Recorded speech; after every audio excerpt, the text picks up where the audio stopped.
네, 안녕하세요. 저 상표법을 가르치는 한경원 변리사입니다. 네, 반가운 얼굴들이 많이 보이시는데 시험 끝난 지 얼마 안 됐는데 다시 강의를 하는 게 저도 조금 처음이어가지고 조금 어색하긴 하네요.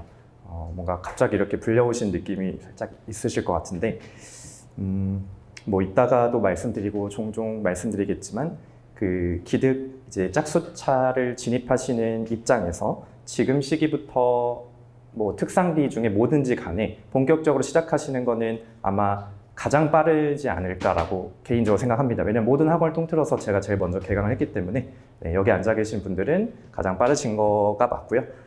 뭐 한 다음 주 정도에 이제 타 학원 강사분께서 특허법 개강하는 걸로 알고 있는데 이번 주네요. 뭐 이제 순차로 하실 것 같은데 특히 상표법을 먼저 이렇게 하시는 것에 대해서 좀 장점을 뒤에서 좀 말씀을 드리겠습니다. 저는 이제 삼시로 합격을 했고요. 제 뭐 수험 기간이 궁금하진 않으시겠지만 아무래도 제가 말씀드리는 수험의 철학이 저희 3년의 좀 고생의 기간 동안에 얻어진 게 대부분이기 때문에 이런 부분들을 말씀을 안 드릴 수는 없을 것 같고요. 종종 좀 녹여서 말씀을 드리겠습니다. 자, 기본 판례 쟁점 사례에서 이번에는 사례보다 쟁점을 먼저 진행을 할 예정이고요. 그 중에서 기본 강의입니다. 기본 강의는 이제 주소 설정, 그리고 장기 투자, 기초 체력 이 세 가지를 모토로 하고 있습니다. 주소 설정은 산발적으로 정리된 개념들을 제자리에 놓자라는 게 목적이고요. 주소 이미 너무 잘 잡혀 있으신 분들은 좀 쉽게 느껴질 수 있지만 세부적으로 들어가면은 A라는 판례와 B라는 판례를 구분하고 그리고 A와 B가 각각 어느 조문의 어느 요건의 하위의 목차이다라는 것까지 정확히 아셔야 그 판례를 가장 잘 써먹을 수가 있습니다. 그래서 그 부분까지 목표치를 설정해 주시면 좋겠고요. 장기 투자는 암기와 이해의 이제 관계에서 뭐가 더 중요하냐라고 하면은 당연히 둘 다 중요합니다. 둘 다 중요한 건 맞는데 암기를 먼저 많이 하고 그 다음에 이제 이해를 하는 것보다는 이해를 먼저 깔아놓고 그 다음에 거기에 암기를 얻는 방식이 장기적으로 더 유리한 방식이라는 거는 아마 대부분이 동의를 해주실 것 같습니다. 근데 동차 기간에는 특히나 이해를 좀 제대로 쌓아 올리기가 시간상 부족하기 때문에 어렵기 때문에 그거를 이제는 좀 제대로 해볼 수 있는 시기다라고 보시면 되겠고요. 그리고 사실 동차분들이 아니고 조금 더 공부를 하신 분들 입장에서도 사실 홀수차에는 뭐 3시 끝나고 그 이제 상표를 공부한다?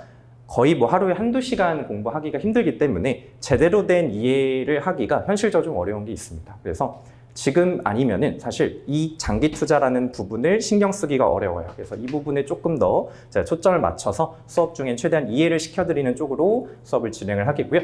그리고 마지막으로 이제 기초 체력인데 이제 이번 시험에서도 뭐 짱돌이라고 부를 수 있는 부분들이 대거 출제가 됐죠. 물론 종류가 다 다른 짱돌이긴 하지만요. 근데 특히나 제 개인적으로는 이 기초 체력에 가장 부합하는 문제는 문제 3-1이었습니다. 문제 3-1은 지금 좀 가물가물하시겠지만 이제 폴라폴로 사건이었고요. 폴라폴로의 판례를 공부하기는 불가능해요. 왜냐면은 그 판례는 90년대 정도에 선고된 판례이고 롤렉스 판례 한 몇 년 뒤 판례인데 어디에도 언급이 안 되는 판례였어요. 그러니까 제가 이번 책을 개정을 하면서 대법원 판례 해설을 버튼을 모두 다 달았는데 거기에 있지 않을까라고 기대를 하고 찾아봤는데 없었어요. 그러니까 변수였다는 거고요. 그럼 걔는 어떻게 준비를 했어야 하냐? 폴라폴로의 표장을 보고 그 판례가 구체적 출처운동이구나 유추해서 푸는 게 아니라 맥락상 유사 판단을 물어보고 있고 저명성을 기초로 하여 비유사 주장을 해라 라고 했기 때문에 저명성이라는 게 유사 판단에 어떤 관계가 있는지를 머릿속으로 주소가 잡혀 있고 그 중에서 요부 판단을 할 만한 건 없으니까 둘 다 단일 상표였으니까요. 그럼 요부 관찰 아니고 구체적 거래 실정으로 준 거구나. 그럼 구체적 거래 실정이 구체적 출처운동과 어떻게 연관되어 있는지를 생각하고 문제를 풀라는 거였구나 하고 16점. 이렇게 이제 문제를 풀었어야 하는 문제입니다. 그래서 난이도가 상당히 높았고 소위 말하는 판례형 문제를 잘 대비한다고 해서 잘 풀 수 있는 문제는 사실 아니었던 거죠. 그래서 그런 문제도 대비를 하려면은 평소에 어떤 판례 하나를 외운다라는 걸 넘어서서 판례 사이사이에 있는 논리적인 연결 관계 일반론이라고 할 수 있는 그런 부분들을 어느 정도는 좀 채워주실 필요가 있어요. 그럼 공부 범위 너무 넓어지는 거 아니냐? 무슨 민소처럼 하라는 거냐? 당연히 아니죠. 그렇게 안 하실 걸 알기 때문에 제가 해드릴 수 있는 범위 내에서 최대한 중요한 애들을 기본기를 많이 올려드리고 그런 내용과 관련돼서 나왔을 때 그래도 다른 분들에 비해서 조금 더 일반론을 썰을 잘 푸실 수 있도록 네, 그렇게 한번 준비를 해보겠습니다. 네, 개정이 되면서 이 윗부분이 좀 추가가 됐고요.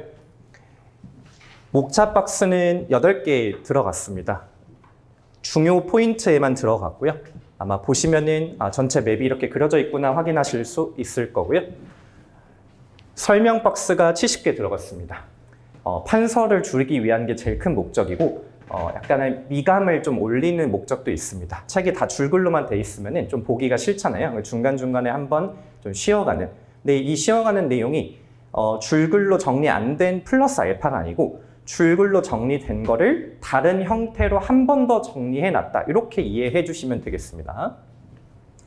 평석 박스는 지난 판에도 사실 들어가 있었어요. 근데 박스 형태가 아니고 그냥 각주에 있다 보니까 조금 밋밋해서 그런지 이거를 크게 공부를 안 하신 것 같더라고요. 근데 이번 수업 때는 이 평석 박스의 거의 대부분을 같이 읽을 겁니다. 그리고 아마 왜 읽고 나면은 왜 읽는지를 이해하실 수 있을 거예요. 이제 작년에 준특허에서 베이직 컨셉이 추가가 되면서 호불호가 조금 갈린 걸로 알고 있는데 네, 그 호불호에 대해서 이제 박경주 변호사님도 아마 고민이 조금 지금 많으신 것 같습니다. 물론 이제 호가 훨씬 더 많은 걸로 알고 있고 공부에 분명히 도움이 되는데 이제 양이 너무 많다 보니까 저도 그거를 약간 좀 차용을 해서 이제 각 주에 그 베이직 컨셉의 느낌으로 넣었다라고 보시면 되겠고요. 논문은 거의 넣지 않았고요. 대법원 판례 해설을 주로 넣었습니다. 대법원 판례 해설과 논문의 차이는 뭐냐?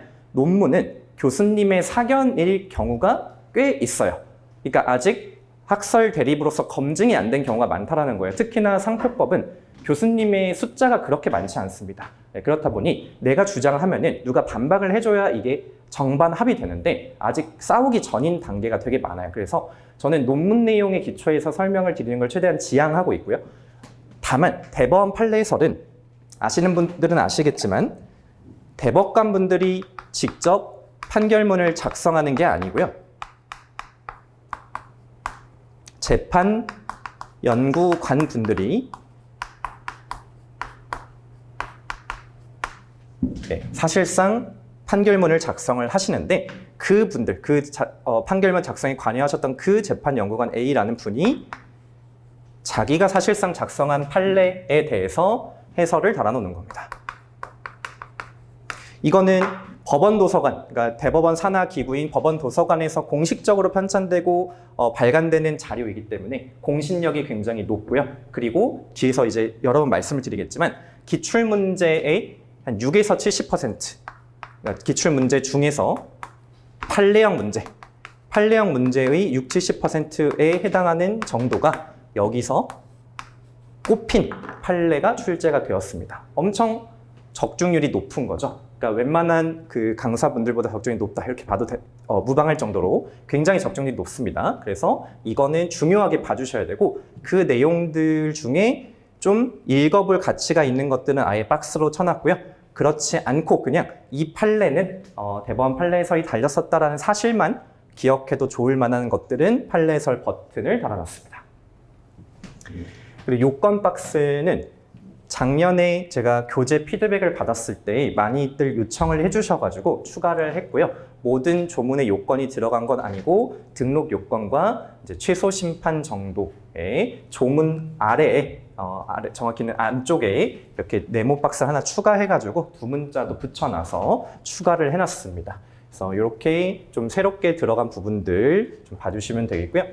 그리고 종래 도구들 중에서는 네, 나머지는 다 유지가 되고 있고 마지막에 이제 하나 추가를 했는데 제가 판례의 끝에 사건 번호 뒤에 뭐뭐 사건 이렇게 적혀 있는 경우가 있고 뭐뭐 사건 참고라고 적혀 있는 경우가 있어요. 그러니까 사건과 사건 참고는 다 의도적으로 구분을 해놓은 겁니다. 이거를 처음에 책을 만들 때 되게 나름 신경을 써서 만든 건데 답안지에 사건이라고 적혀 있는 거는 이거는 법리고요. 그리고 사건 참고라고 적혀 있는 거는 법리가 아니고 포섭 부분입니다. 이게 실제 답안지에 어떻게 연결이 되냐? 얘가 판례로 들어가는 거고요. 얘가 사안의 경우로 들어가는 겁니다. 당연히 제가 자의적으로 구분한 게 아니고 판결문을 읽어보면은 법리와 법리 아닌 게 구분되어 있어요. 어디에 대체로 나와 있냐? 관련 법리라고 제목을 달아놓고 아예 대놓고 법리 적어놓는 경우도 있고요. 아니면은 뭐 문장을 적어놓고 위 법리와 사실관계 기초하여라고 적어놓을 때도 있고요. 아니면은 판례 뒤에다가 뭐뭐 참조라고 해서 기존 법리를 인용해서 적어놓는 경우도 있어요. 그런 것들을 다 참고해서 판례들을 구분해 놓은 겁니다. 그러면 공부하실 때는 머릿속에 구분해 주시면 좋겠죠. 아, 이거는 법리구나. 이거는 법리가 아니고 내가 사안에 적어줘야 될 부분이구나. 그러면 이게 법적으로는 어떤 의미가 있냐? 법리는 법적 이론이어서 이론이기 때문에 다른 사건에도 가져다 쓸 수 있어요. 근데 법리가 아닌 거는 그 사안에서만 판단된 결과이기 때문에 사안이 바뀌면 그 문장을 함부로 쓰시면 안 돼요. 이걸 구분을 해서 공부를 해주시는 게 원칙적으로는 맞고요. 근데 판례형 문제가 나오면은 사실 어차피 그 사안이 나왔잖아요. 그래서 이 포섭을 법리처럼 쓰셔도 뭐 크게 문제는 되진 않습니다. 아마 원칙을 말씀을 드린 거고요.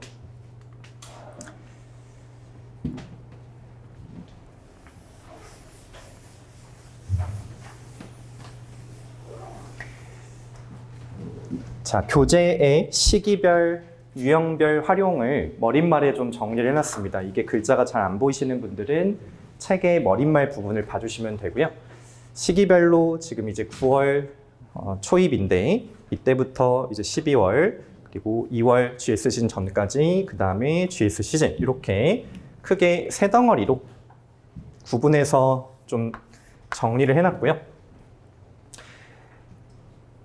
자, 여기 계신 분들 모두 다 이제 짝수 차시이기 때문에 위에 거 봐주시면 됩니다.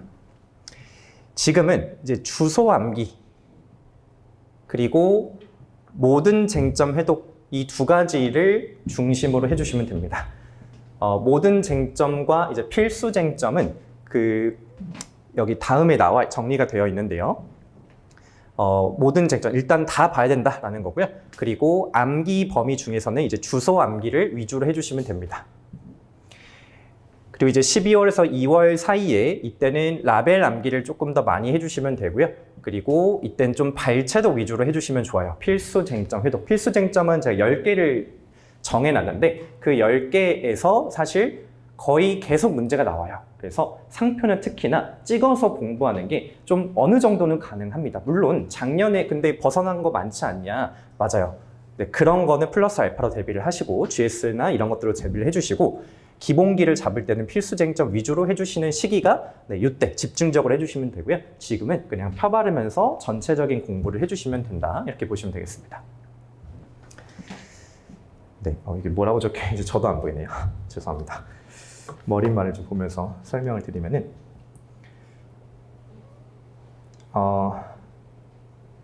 네, 그 밑에 이제 주소 암기가 뭐고 라벨 암기가 뭐고 키워드 암기가 뭐고 뭐 이런 것들 정리를 해놨는데요. 그 주소 암기는 판례가 어떤 조문에 어떤 요건에 대응되는지를 이제 외워주시면 돼요. 조문 및 요건이 판례의 주소다라고 생각해 주시면 되고요. 라벨은 제 책의 조금 특징 중에 하나가 모든 문장 앞에 라벨이 달려 있는데 라벨은 그 문장의 제목이라고 보시면 되고요. 그래서 판례 법리를 어떤 제목으로 부르는지를 외워야 됩니다. 그래야 그걸 답안지에 제목으로 적을 수가 있어요. 그리고 우리가 어떤 문장을 기억할 때 통으로 기억하지 않아요. 그거의 압축된 버전으로 기억해야 됩니다. 그래야 적은 메모리로도 여러 개의 내용을 한 번에 기억할 수 있어요. 그래서 제목을 안다라는 건 사실 너무 중요하고 당연한 건데 생각보다 많은 분들이 암기를 한다고 하면은 키워드와 두 문자를 떠올리세요. 근데 키워드와 두 문자는 실제 이번 시험에서 아마 느끼셨겠지만 그렇게 적을 시간이 없어요. 그리고 그걸 그렇게 못 적는다고 해서 답안이 그렇게 이상해지지도 않아요. 법리에 누구는 키워드 5개 적었는데 내가 2개 적었다고 해서 저 사람이 나보다 점수 한 2, 3점 더 받는 거 아니야? 절대 그렇지 않아요. 일단 키워드가 5개라는 것부터가 잘못됐고요. 키워드는 하나 아니면 2개예요. 근데 그 하나 아니면 2개를 내가 적었잖아요. 그러면은 전달되는 느낌은 거의 비슷해요. 그럼 어디서 나머지의 인상 차이가 나느냐? 전체적인 구조, 목차의 흐름, 사안포섭의 두께, 양쪽 맞춤 등의 종합적 고려가 점수로 환산되는 거예요. 그래서 이걸 내려놓으셔야 돼요. 나 키워드와 2문자 챙겨가지고 암기 치고 나가야지. 그러면은 3월, 4월, 5월 GS는 점수 잘 나와요. 근데 6월부터 살짝 이상해요. 7월 모의고사 때 약간 느낌이 안 좋아요. 시험장 들어가면은 좀 당황을 하게 돼요. 왜냐? 꼭 잡아야 되는 목차 틀이 오히려 무너질 수 있어서 그래요.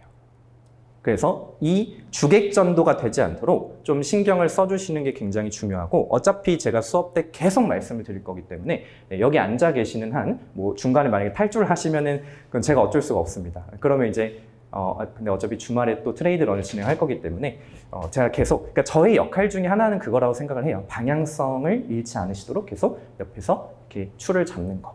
네. 그러니까 공부를 제가 대신 해드릴 수는 없지만 적어도 효율을 계속 떨어뜨리지 않으시도록 도움을 드릴 수는 있다라고 생각을 하고요. 그런 측면이라고 보시면 되겠습니다. 자, 유형별. 그래서 이해 특화와 이제 암기 특화는 사람마다 개인차가 있기 때문에 나눠놨습니다. 그리고 결국에 이제 고수가 되면은 고도의 이해형과 고도의 암기형은 여기서 만나게 돼요. 뭐로 출발하든지 간에 도달할 수 있어요. 네, 그래서 시작이 뭐가 더 중요하다라기보다는 각자의 특성에 맞게 이제 해주시는데, 근데 둘 다 암기 특화라고 하더라도 이해 없이 암기만 하는 게 아니라는 거를 이거 읽어보시면 아실 겁니다. 그래서 이거는 나중에 심심할 때 한번 봐주시면 되고요. 쟁점을 크게 보면은 이제 등록 요건, 침해, 그리고 심판, 소송 이렇게 세 덩어리로 나눠서 봐주시면 돼요.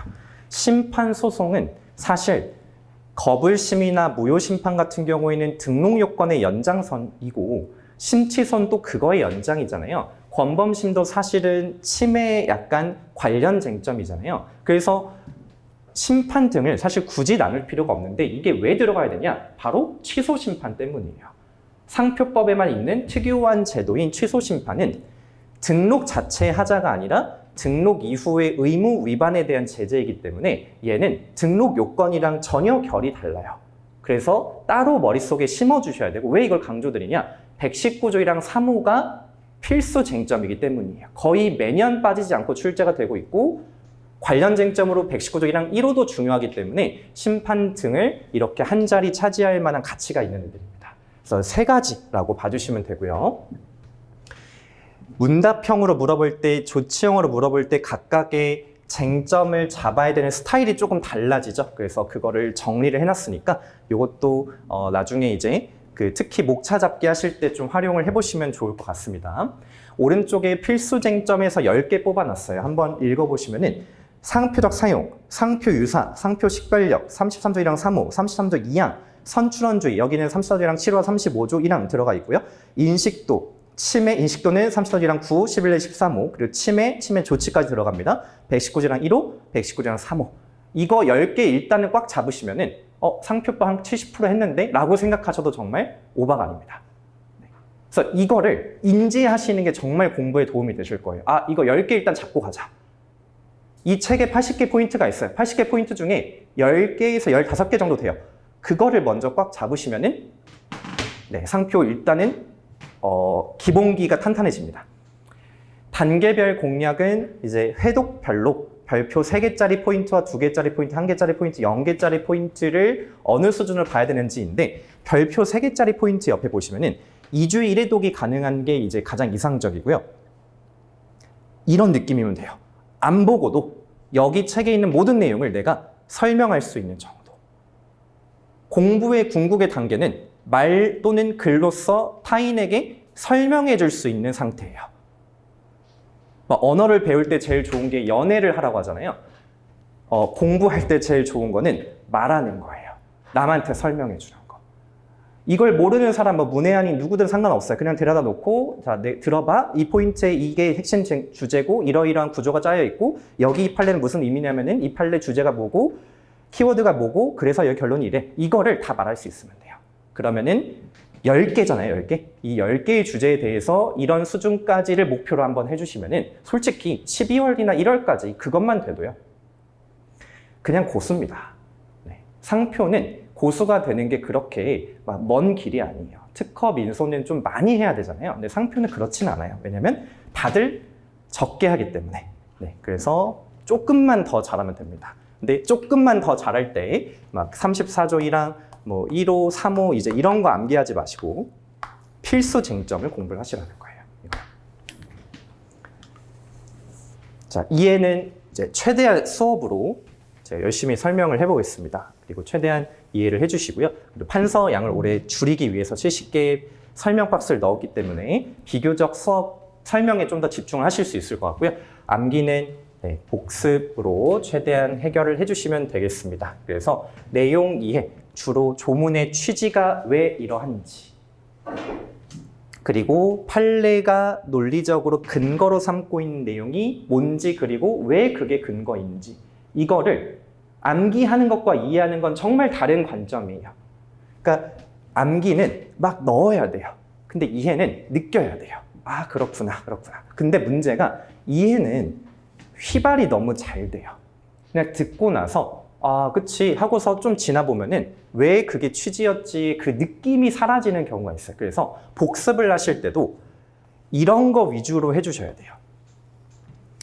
키워드를 복습하는 게 아니라, 키워드 자체를 복습하는 게 아니라, 아, 이 조문은 이러이러한 취지였지. 그러니까 일예로 33조 2항과 34조 1항 인식도를 비교를 할 때 얘는 전국을 판례가 요구하고 있고 얘는 일부 지역도 된다고 하는데 이거 왜 되지? 라고 했을 때 막 판례가 뭐라고 했는지 키워드를 떠올리시면 안 되고 아, 그치. 얘는 예외적인 독점권 허여니까 좀 사익적 측면이 강하지. 얘는 뭐 일부 사익도 가지고 있지만 공통되게는 출천동 방지라고 하는 공익을 목적으로 하는 조문들이지. 아, 그러면 얘는 사익이니까 요건을 조금 타이트하게 봐서 좀 전국 정도까지 인식도를 요구하는 반면, 식별력을 요구하는 반면 인식도는 공익을 위한 거니까 개인의 사익을 위한 게 아니니까 조금 완화해서 적용을 조금 더 쉽게 해줘도 되겠네. 아, 그러니까 이런 결과 차이가 생기네 라는 게 이해예요. 이걸 말로 할 수 있으면 돼요.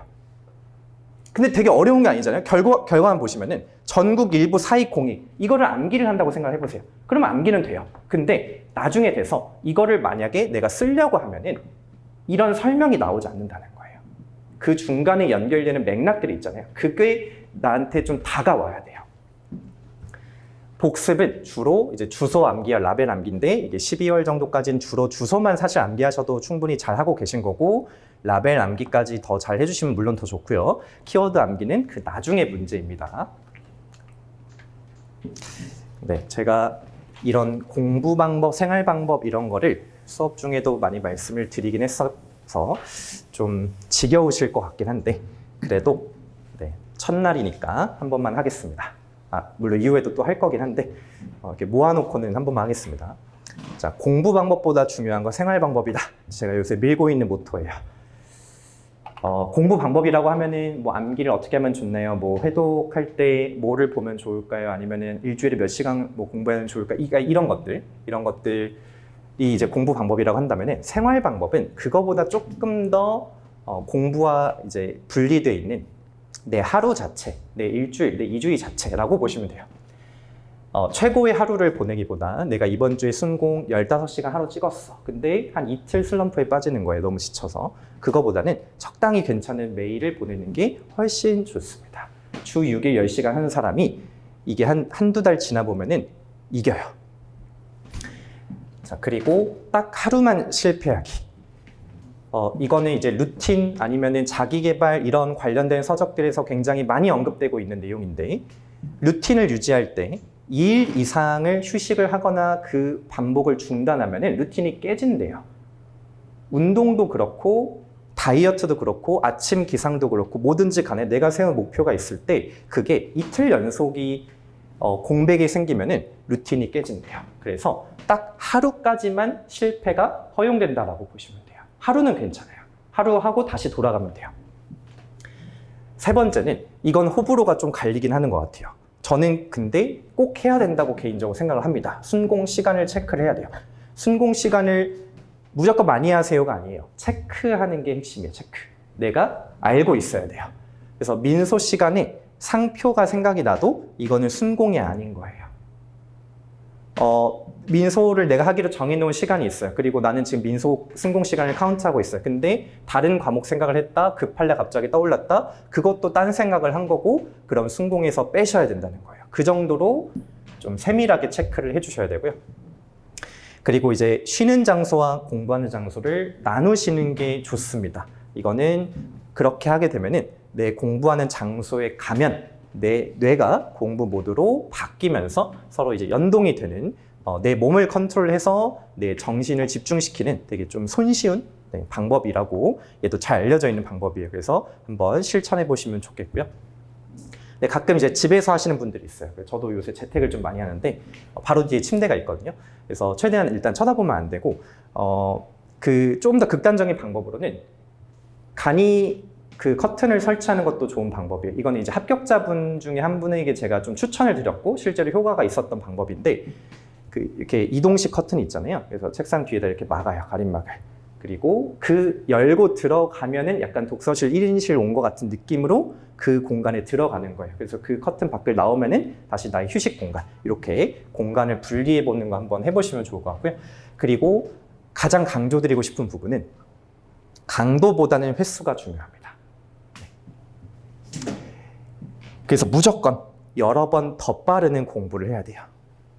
근데 이제 여러 번 덧바른다고 해서 막 책을 이렇게 그 시험 전날 일회독 하듯이 책을 보시면 당연히 안 되겠죠. 그렇게 안 하시겠지만 최소한의 강도를 유지하면서 그 다음부터는 강도를 올리는 게 의미가 없다는 거예요.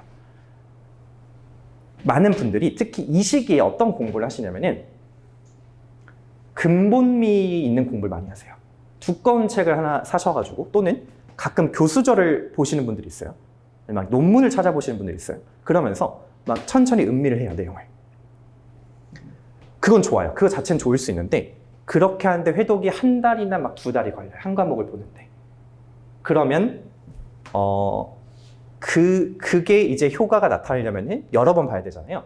1년 넘게 걸려요. 그러니까 현실적이지 않은 방법이라는 거예요. 어떤 책 한 권을 정하셨으면은 얘를 처음에 한 3에서 4회독 정도는 버리는 회독이라고 생각을 하셔야 돼요. 내가 이걸 통해서 뭔가 체계적으로 정리되고 암기될 거라는 기대를 내려놓으시고 일단은 예열을 하셔야 돼요. 그리고 그 다음부터가 진짜 실력이 쌓여가는 구간이라고 보시면 돼요. 그러니까 이 초반에 3, 4회독 버리는 회독을 빨리 쳐내는 사람들이 실력이 빨리 오르는 거예요. 근데 이 구간 안에서 이게 3, 4달이 걸린다? 그럼 벌써 GS 시즌 들어가고 이때는 회독 속도 더 떨어지잖아요. 그러니까 제대로 된 이 콤보가 나오기도 전에 다시 시험장에 들어가시는 거죠. 그러면 이제 어쩔 수 없이 GS 위주로 공부를 하게 되고 GS 위주로 공부한다는 건 GS를 암기하는 공부를 하게 되고 그럼 당연히 불안정하죠. 네, 거기서 안 나오게 되면은 다른 게 나오게 되면은 또는 똑같은 쟁점인데 배점 달라지거나 사실관계 바뀌었을 때 또 대응이 안 되잖아요. 그래서 덧바르는 공부는 정말 정말 중요하고 얘는 그래서 2주 또는 3주에 1회독을 하는 거를 목표로 일단은 딱 정해놓고 하시는 걸 좀 추천드리고 이걸 정해놓으면 뭐가 되냐? 내가 일주일에 5번이나 6번이나 공부를 한다고 했을 때 얘를 5번으로 잡아보겠습니다. 주 5일을 공부를 해요. 그래서 2주 단위로 잡으면 10일이 나오잖아요. 저는 10일 공부를 굉장히 좋아했어요. 1차 때부터도 이걸 활용을 했는데 10일 공부를 하면은 예를 들어서 이제 한 700페이지짜리 책이 있다라고 하면은 하루에 70페이지를 보는 거예요. 무조건. 아니 무조건이 어딨냐? 중요 내용이면 더 자세히 보고 막 이해해야 되지 않냐? 그걸 하면은 이렇게 되는 거예요. 그러니까 거기부터 시작점이 잘못된 거예요. 내가 내용의 이해도를 기준으로 회독 주기를 잡잖아요. 그러면 얘는 끝이 없어요. 무한정 늘어져요. 그래서 무조건 양으로 끊어내야 돼요. 근데 그 양이 페이지고 그게 반복 주기 날짜와 연동시켜서 보셔야 돼요. 그러면은 이 초반에 버리는 3, 4회독을 빨리 쳐내실 수 있어요. 이거 쳐내고 나면 그 다음에는 조금 탄력적으로 가셔도 괜찮아요. 근데 초반에는 무조건 이렇게 쳐내는 식으로 날짜를 잡고 하시는 걸 추천드립니다. 처음에 책을 읽다가 이해 안 가는 게 있잖아요. 그러면은 그냥 이렇게 옆에다 체크해 놓으시면 돼요. 제가 민소를 30대 되게 공부 기간이 짧았어요. 4달밖에 시간이 없었고 54점에서 69.66으로 점수를 올렸단 말이에요. 원점수 오르는 게 뭐 대수냐, 시험이 쉬운 거 아니냐. 이때 전체 3등을 했으니까, 민서 3등을 했으니까 어쨌든 유효한 공부 방법이었던 것 같고 이때 이런 식으로 했어요. 4달 동안에 8번을 총 봤는데 무조건 2주 1회독을 했어요. 무조건. 그러면 처음엔 당연히 날림 공부예요. 내가 뭘 보고 있는지도 약간 정신을 놓을 때도 있고 너무 중요하고 어려운 판례들 중간에 있잖아요. 그런 판례들 이해 안 가서 불편할 때 당연히 있어요. 근데 체크하고 그냥 넘어갔어요. 최대 고민 시간은 10분. 10분을 넘어가면 오늘 공부 망한다라고 생각하고 그냥 넘어갔어요. 신기하게도 얘를 한 다음 해독이나 다다음 해독 때 다시 읽잖아요. 이해되는 것 같은 착각이 들어요. 그리고 한 5번째 읽잖아요. 그러면 실제로 이해가 돼요. 어떻게 이러냐? 우리 머리에서 이 봤던 내용을 저장해놓고 무의식으로 돌리고 있는 거예요. 그리고 이 내용이 이해 안 가는 이유 중에 다른 내용과의 연관관계, 그러니까 다른 내용을 이해를 해야 얘가 이해가 되는 경우였다면 뒤에 보고 오면 이해가 돼요. 근데 이거를 못 참고 못 넘어가서 여기서 시간을 쓰면은 낭비라는 거예요. 네. 그래서 지금부터 공부 시작하시는 거는 너무 좋지만 시간이 많다고 해서 무조건 일이 다 잘 되지 않아요. 네. 오히려 타이트해야 잘 되는 경우가 있어요. 그래서 적당한 타이트함을 좀 부여하셨으면 좋겠습니다. 네. 어차피 날리는 공부 하시는 거예요. 근데 이거 빨리 날리면은 그다음부터 정말 이해 제대로 하면서 꾹꾹 눌러 담으면서 해독하시는 거 내년에 하실 수 있어요. 그래서 올해 날림 공부 잘 해주시면은 내년부터 바로 불기득 시작하시는 거다. 이렇게 보시면 되겠습니다. 네, 상표법의 체계도를 제가 작년까지는 손으로 그렸었는데 그게 눈에 잘 안 보여가지고 PPT로 그렸는데도 조금 안 보이네요. 네, 이거는 그 배부드린 자료에 네, 여긴 잘 보이니까 잘 안 보이시면 이걸 봐주시면 되고요. 네, 뭐 이거를 시험장에 들고 갈 만한 표는 아니에요. 그냥 지금 한번 가볍게 이런 식으로 흘러가겠구나를 봐주시면 되겠는데 여기 상표가 있습니다. 주인공이죠. 교재의 편제상 상표가 나와서 이 상표가 무엇인지에 대한 먼저 목적과 이 상표법의 목적과 그리고 그의 뒤에 이제 자리하고 있는 기본 원리에 대해서 보실 거예요. 그리고 상표를 둘러싼 여러 가지 개념들이 있는데 이 개념들 뭐 상표적 사용, 상표 유사, 상품 유사, 상표 식별력 이거를 이제 총론 파트에서 보실 거고요. 그리고 상표의 여러 종류들이 있죠. 상표가 있고 상표 외의 권리가 있습니다. 그리고 상표는 일반 상표와 특유 상표가 있습니다. 이거는 일단 이 상표에 대한, 특히 일반 상표에 대한 내용을 다 설명을 들으시고 그 다음에 중복되는 내용들은 이렇게 유추해서 공부를 하실 거기 때문에 뒤에 파트에 자리하고 있고요. 상표는 등록주의라는 기본 원리를 따르고 있어요. 그래서 심사가 반드시 필요합니다. 심사는 실체적인 부분과 절차적인 부분이 있는데 실체적인 부분을 등록 요건이라고 해요. 그래서 거절 이유 등록 요건 또는 무효 사유 이렇게 배우시는 내용들을 쭉 배우시고 그 다음에 이제 절차 파트에서 심사 총론이라고 해가지고 내용이 나와 있고 거기에 이제 심사관의 행위가 나옵니다. 심사관의 행위는 이제 통지와 결정 크게 봐주시면 되고 결정은 거절 결정, 등록 결정이 있고요. 그리고 절차는 주인공별로 끊어서 기억해 주시면 되는데 심사관이 있고 출원인이 있고 제3자가 있습니다.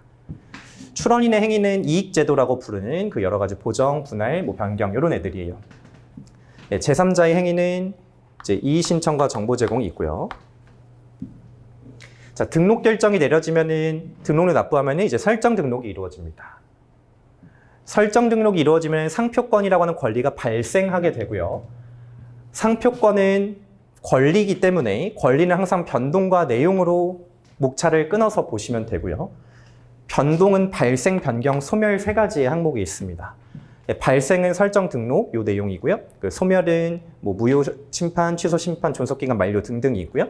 변경 같은 경우에는 이제 독점권적 측면과 재산권적 측면이 있는데 독점권적 측면에서는 갱추 전이 있고요. 그리고 재산권 측면은 이전, 공유, 사용권 설정 등이 있습니다. 내용은 적극적 효력, 소극적 효력 이 두 가지.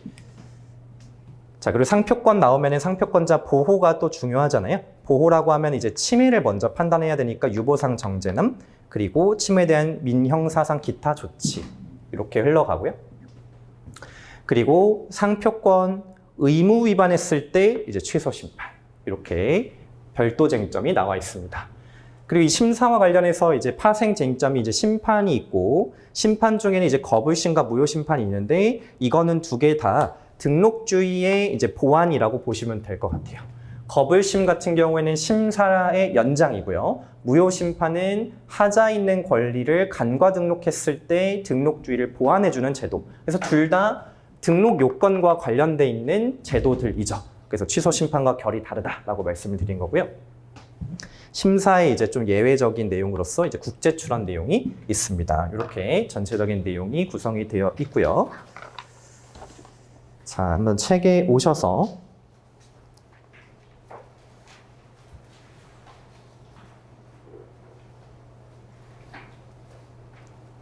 자, 2페이지 오시면은 그 포인트 1페이지에 포인트 개수는 굳이 불러드리지 않겠습니다. 어차피 그 상단부에 다 표시를 해놨기 때문에 그거 보시면 되겠고요.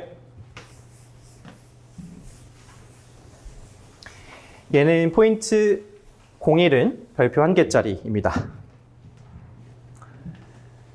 자, 기본 원리와 법이라는 개념이 있는데 이제 과학에도 법칙이 있고 원리가 있잖아요. 법칙은 증명이 가능하고 원리는 증명이 불가능하고요. 동일한 구조로 법이라는 걸 두고 있고 여기에 기본 원리라는 걸 두고 있습니다. 그래서 얘는 법률에 의해서 성문법으로 규정을 하고 있고요. 얘는 성문법이 아니고 일반론으로 논의를 하는 내용입니다. 그래서 뭐가 있냐? 상표권의 독점 배타성, 공정 경쟁 통한 상거래 질서 유지, 신의 성실, 권리남용 금지, 사회 질서 등등이 있어요. 자, 이런 내용들 중에 물론 일부는 민법에 들어가 있기도 하고 근데 대부분은 자, 선출원주의, 속지주의, 등록주의 이런 게 조문에 있나요? 없어요. 이거는 어떤 조문 자체에 들어가 있는 게 아니고 그 조문을 만들기 전에 약속된 일반론이에요.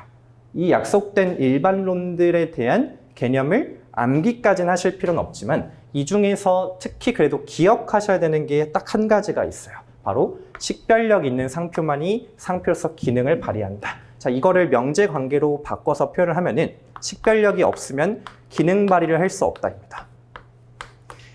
얘는 아셔야 돼요.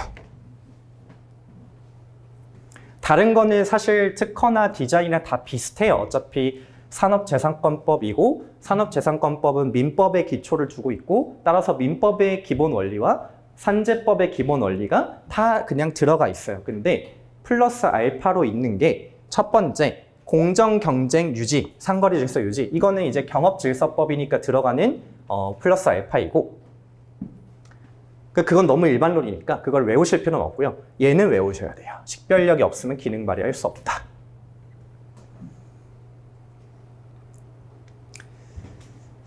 네, 그래서 상표법은 그래서 기능 발휘하는 상표를 보호함으로써라고 선회를 해주셔야 돼요. 상표법 목적 조항에 기능이라는 단어가 없지만 어디에 있다고요? 기본 원리에 있다고요. 이 기본 원리에 있는 기능 발휘를 하려면 식별력이 무조건 있어야 된다. 그리고 기능 발휘를 하는 애가 결국에는 뭐 상거래 질서 유지에 도움이 된다. 이런 게 전체로 깔려 있고요. 그런 상표를 보호함으로써 사익 공익을 보호하고 산업발전 이바지. 이 산업발전 이바지는 시장 유지를 통해 산업 발전에 이바지하는 거죠. 새로운 제품을 만들거나 새로운 디자인을 창작하는 건 아니지만 물건을 잘 사고 팔 수 있게 시장을 잘 유지함으로써 산업의 발전에 도움을 준다라는 게 이 상표법의 목적입니다. 이 페이지 책에 오시면은 아라비아 1번, 양가로 1번에 상표법의 기본 원리하고서 작은 원문자 1번에 식별력이 있는 상표만이 상표로서 기능을 발휘하고 괄호 안에 식별력 X 하면 기능 발휘 X 되어 있죠. 거기에다가 한번 밑줄 또는 양가를 한번 쳐주시면 좋을 것 같습니다. 그래서 복습하실 때 이 부분만 보셔도 무방합니다. 그래서 이 파트에서 가져가셔야 되는 거는 내가 알고 있던 선출원주의, 등록주의, 속지주의, 독점, 배타성, 신의성시 원칙 이런 것들이 조문에 직접 들어온 건 아니지만 내가 뭔가 알게 모르게 이거를 답안지에 적고 있었는데 그게 기본 원리여서 그렇구나. 법을 지배하는 이념이기 때문에 가능했구나 라는 거. 그거 한 가지와 그리고 다른 건 다 떠나서 일단 식별력 없으면 기능 발휘 안 된다라고 하는 이 기본 원리만큼은 챙겨가야겠구나. 이렇게 두 가지 봐주시면 됩니다. 다음 페이지 가시면은 상표법상 상표 이렇게 나와 있고요.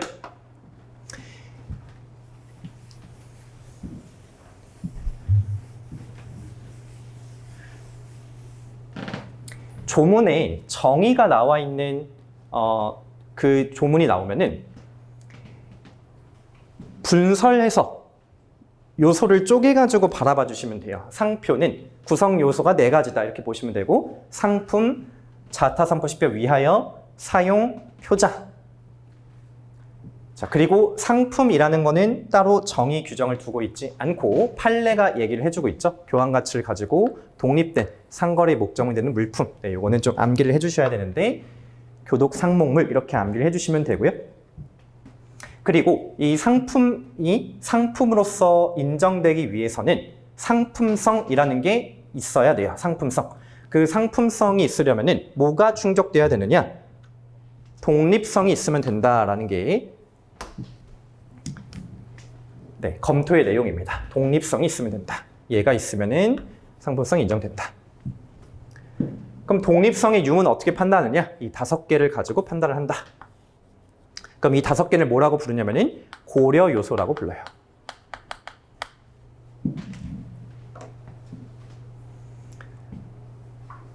이번에 이제 스피도 판례가 나왔기 때문에 중요도가 살짝 떨어지긴 했습니다.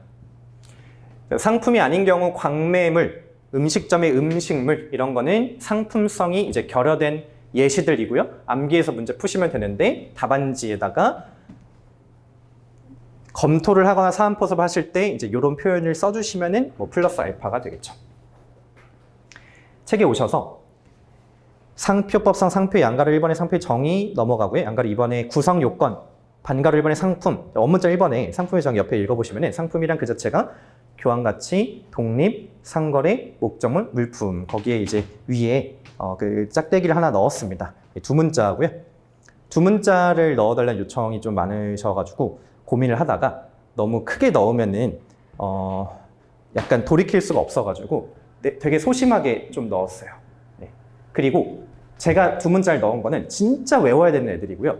2문자를 남발하지 않았어요. 일단 첫 번째로 제가 2문자로 공부를 하지 않았고, 두 번째로 실제로 그걸 외우지 않아도 일반론을 채울 수 있기 때문입니다. 2문자를 외우지 않아도. 그럼 왜 여긴 있냐? 이건 그냥 너무 유명하고 너무 기본이 되는 애들이어서 그냥 외우는 게 편하기 때문입니다. 교독상목물.